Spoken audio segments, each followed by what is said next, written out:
America is fighting for its survival. The changes that Obama hopes to bring are not his own. He did not create the concept of change. Change was not his idea. Obama is not the founder or originator of the change he hopes to usher in. The change came from another source, someone before Obama. Obama simply copied the concept. Change is a code word. It has a hidden meaning, a hidden agenda that the American people are unaware of. The change Obama hopes to bring will destroy America as we know it.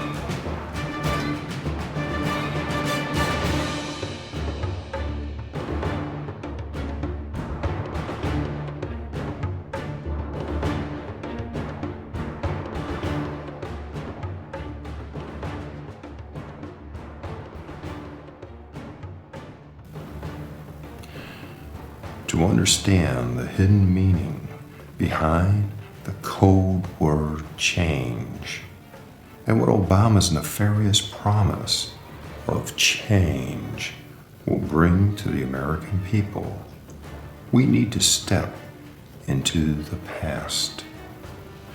We need to trace the footsteps of Obama and show the point of intersection between the ideologies of Saul Alinsky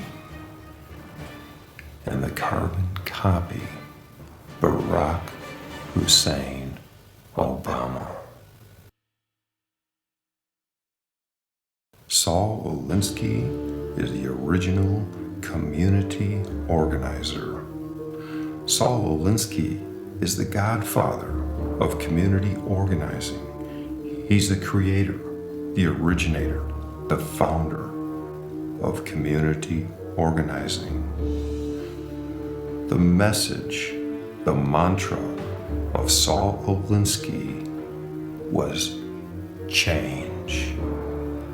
Barack Hussein Obama simply copied the Alinsky message of change. Obama also adopted Alinsky's tactics for achieving change.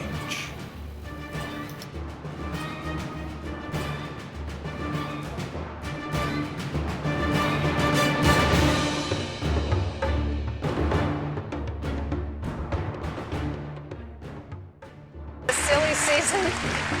Well, I think that if your candidacy is going to be about words, then they should be your own words. That's, I think, a very simple proposition. And,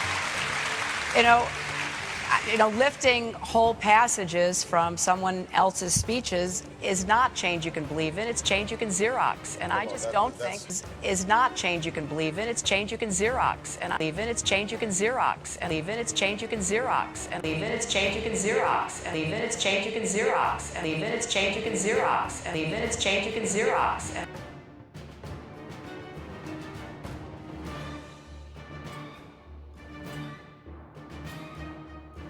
David Axelrod, that's it. Yeah. Who is the campaign strategist for Barack Obama, and this whole cult of personality, because I think it's critical to understanding the tactic. Axelrod has been running campaigns. He worked on Mayor Washington in Chicago. He then worked Deval Patrick, the current governor of Massachusetts. And the strategy has always been for Axelrod, he professes it, that he creates this cult of personality. That it's a persona, whether it's true or not, it's just at least the creation of this, Messiah-like persona.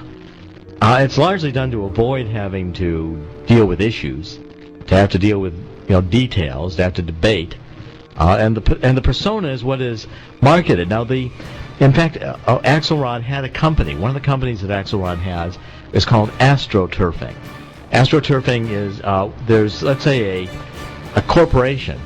A utility that wants to run a public, would like to have a public interest campaign run to say, let's not tax the utilities. It's going to cost more in electrical charges to the consumers.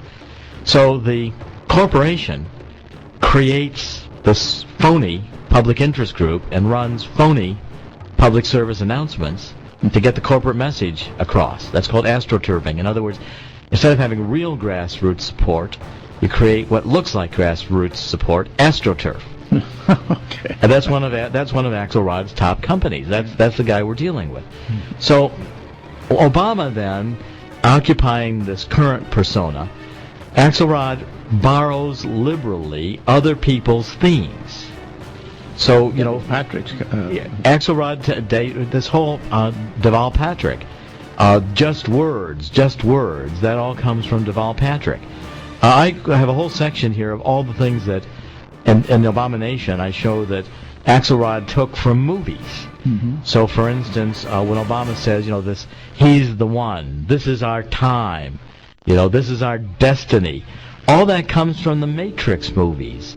It's the character Neo. You know, you've got the whole character here, you know, being the one to crack. So I think Obama is really auditioning to be Neo in the fourth Matrix movie. Certainly was when he was over there in front of the.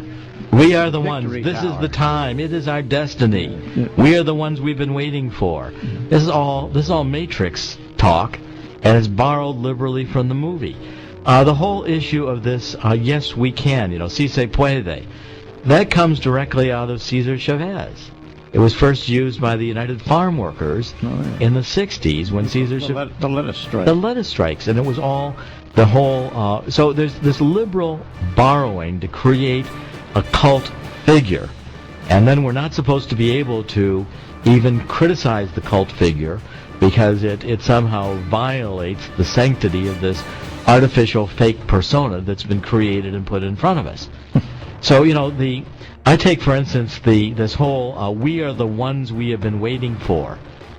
I show, okay, now that comes, this is on page 229 of the Abomination. That was a music album by the Visionaires. It was a book title by Alice Walker. There was a poet who used that title. On December 12th, 2007, a column by New York Times writer Thomas Friedman used the same phrase, we are the ones we have been waiting for, as a tagline used by 3 engineering undergraduates who helped launch something known as the Vehicle Design Summit. And it was also used as a campaign speech by Democratic Representative Dennis Kucinich in April 2004. Oh, little Denny. Denny said, we are the ones we've been... So all these great lines, I think you can just say that whenever Obama's got one of these great coined lines, just search through and see where he borrowed it from. Yeah, it's remarkable how phony Barack Obama is, and of course, if you're peddling quote hope and change, then you don't have to respond to questions about how in the world did you announce your Iraq policy before you went to Iraq? Yeah. Things like that. He had a vision.